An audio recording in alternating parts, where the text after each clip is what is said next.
ఒక ఆవిడ గురించి చెప్పుకోవాలి. ఆవిడ పాలేకర్ గారి కన్నా ముందు ఆవిడ గురువు. ఒక షాప్‌లోకి వెళ్ళినప్పుడు ఆవిడ నాకు కనిపించారు.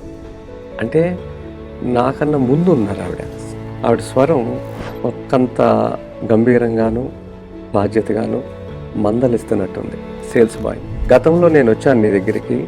నా సొంత సంచి పట్టుకుని వచ్చాను. ఇగో ఇలా సంచి సార్ చూపిస్తుంది ఆవిడ. నా వస్తువులన్నీ దాంట్లో పెట్టి ఇవ్వమని నిన్ను అడిగాను.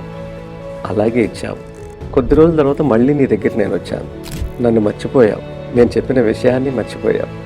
మళ్ళీ పాలిథిన్ క్యారీ బ్యాగ్లో వస్తువులు ఇస్తున్నావు నాకు. భూమిని పాడు చేసే హక్కు మనకు లేదు. భూమి మనకు అన్నీ ఇస్తుంది. ఈ మాట అంది. 25 ఏళ్ళ తర్వాత ఆవిడని కలిశాను. మళ్ళీ ఎవరి ద్వారా మీరు ఎంత ఇన్స్పైర్ అయ్యారంటే నాకు తొలి గురువు ఆవిడే. కేఎస్ రామారావు అని సినిమా ప్రొడ్యూసర్. ఆవిడ భార్య. Creative commercials. ఆయన భార్య. ఆవిడ చాలా గొప్ప